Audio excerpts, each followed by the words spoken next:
DJ Moral Stories. पिया तू अब तो आजा, शोला सामन दे के आंखें बुझा जा. Monika, oh my darling.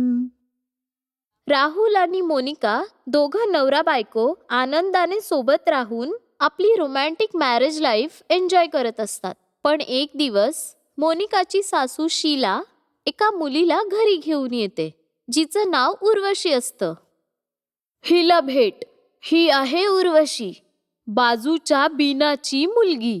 Bina आणि मनोहर भाऊ 2-4 महिन्यांसाठी त्यांच्या गावी गेले आहेत आणि उर्वशीचं 2 महिन्यात कॉलेज सुरू होईल, म्हणून त्यांनी हिची जबाबदारी आता माझ्यावर सोपवली आहे आणि आजपासून उर्वशी आपल्या सोबत राहील. हॅलो राहुल, करेन मी तुझ्या बायकोचा पत्ता गुल. काय? अरे टेक अ चिल पिल, मी तर मस्करी करतीये.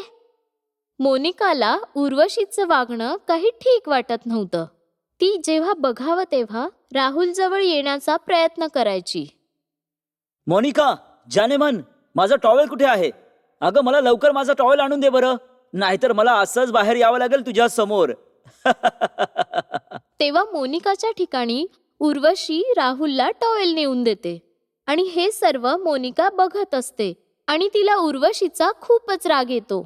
उर्वशी एकटी असताना मोनिका तिला खूप ओरडते. हे बघ उर्वशी, मी आता तुला शेवटचं सांगतेय, मी म्हणेन तसंच वागायचं आणि नेहमी माझ्या नवऱ्यापासून 6 फूट अंतर ठेवून राहायचं. नाहीतर जर माझं डोकं फिरलं ना, तर तुला मी ह्या घरातून बाहेर काढेन. समजलं तुला?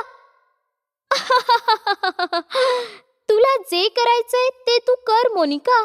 मी तर तुझ्या नवऱ्याला माझ्या नखऱ्यांनी वेडा करूनच ठेवेन, कारण मला राहुल पहिल्यापासूनच खूप आवडतो आणि आता तर माझ्याकडे संधी आहे, म्हणून मी ह्या संधीचं सोनं तर नक्कीच करेन. एवढं बोलून उर्वशी तिथून निघून जाते. मोनिकाला खूपच राग आलेला असतो. तिला आता काहीही करून उर्वशीला घराबाहेर काढायचं असतं. मग ती नोटीस करते की उर्वशी दिवसातून 10 वेळा बाथरूममध्ये जाते आणि टॉयलेट करते.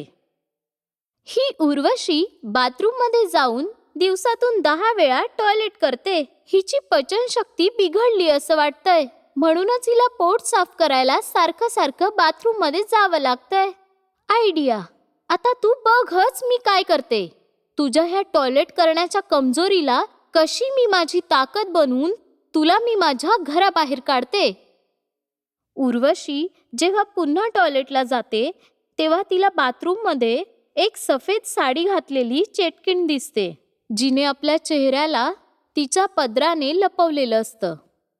ती चेटकीण अजून कोणी नाही तर मोनिकाच असते, पण ती उर्वशी ओळखू शकत नाही आणि तिला बघून उर्वशी खूपच घाबरते. नाही, चेटकीण. काय ग टॉयलेट क्वीन उर्वशी, सारखं सारखं टॉयलेट करत असतेस, पण आत्तापासून तू जर ह्या बाथरूममध्ये आलीस तर मी तुझा जीव घेईन, समजला? आणि जर तू बाहेर जाऊन जर कुणाला माझ्याबद्दल सांगण्याचा प्रयत्न जरी केलास तर माझ्यापेक्षा वाईट कोणीच नसेल. मी तिथल्या तिथे तुझा गळा आवळेन. नाही नाही, मी असं अजिबातच नाही करणार. मी कुणालाच नाही सांगणार की तू इथे आहेस. मी कधीच नाही येणार इथे टॉयलेट करायला, नाही येणार. उर्वशी धावत पळत तिथून निघून जाते आणि घाबरून तिला टॉयलेटला होते. अरे नाही, हे काय? आता मी काय करू? माझ्या टॉयलेटची दुर्गंधी तर पूर्ण रूम मध्ये सडलेल्या एअर फ्रेशनर सारखी पसरली आहे. काहीतरी कर उर्वशी, काहीतरी कर, नाहीतर काय होईल माहित नाही. उर्वशी ड्रेस बदलून मेडिकलमध्ये हगीस आणायला जाते आणि आता ती दिवसभर फक्त हगीस वापरते आणि स्वतःच्या नशिबावर रडत असते. काय दिवस आले आहेत. भर तारुण्यात हगीस वापरावं लागत आहे. खूप वाईट प्रकारे फसली आहे मी या घरात येऊन. कुणाला बाथरूम मधल्या चेटकिणीबद्दल काही सांगूही शकत नाही, पण मी हिम्मत नाही हरणार. हगीस वापरून सुद्धा मी या घरात राहू शकते, कारण मला माझं ध्येय कसंही पूर्ण करायचं आहे, आणि ते आहे राहुलला माझं बनवणं.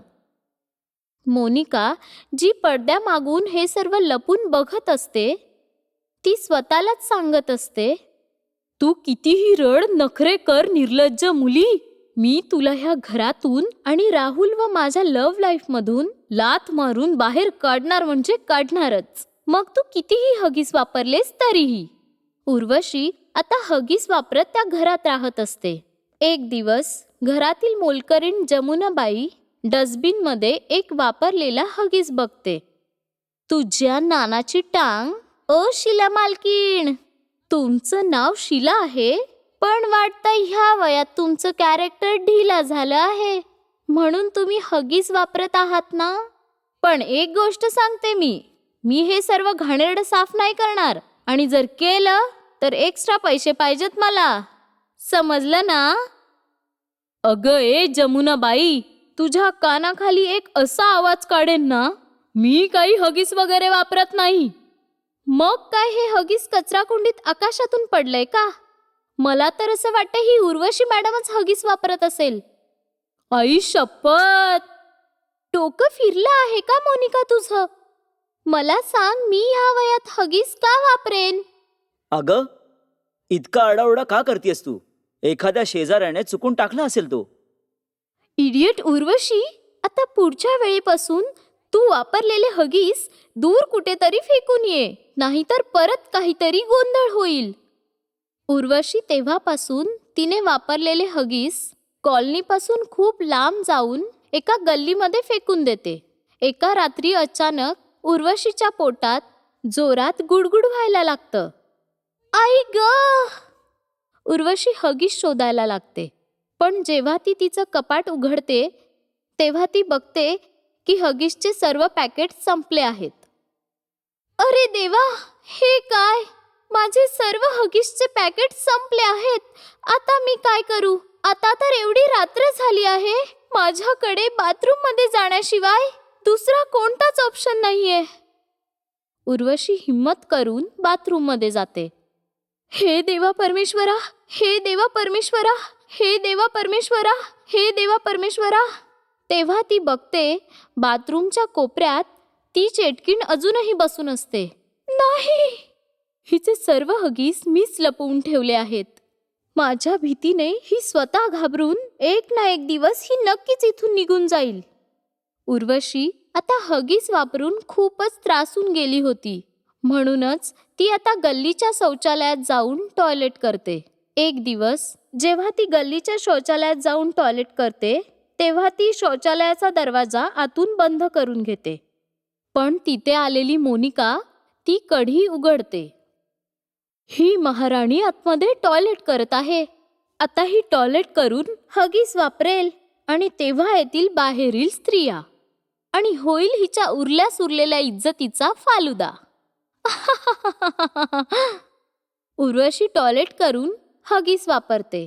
तेवढ्यात तिथे कॉलनीच्या 3 स्त्रिया येतात, आणि त्या तिघी उर्वशीला हगीस वापरताना बघून आश्चर्यचकित होऊन जातात, आणि त्यांना खूपच हसायला येतं. अरे हे काय? ही तर बीनाची मुलगी आहे. ही हगीस वापरते, ते सुद्धा एवढी मोठी घोडी असून. शी शी शी, तुझ्याकडून ही अपेक्षा नव्हती उर्वशी बेटा. जेवढी तू बाहेरून दिसायला सुंदर आहेस, तेवढंच आतून तुझं काहीतरी भलतच आहे.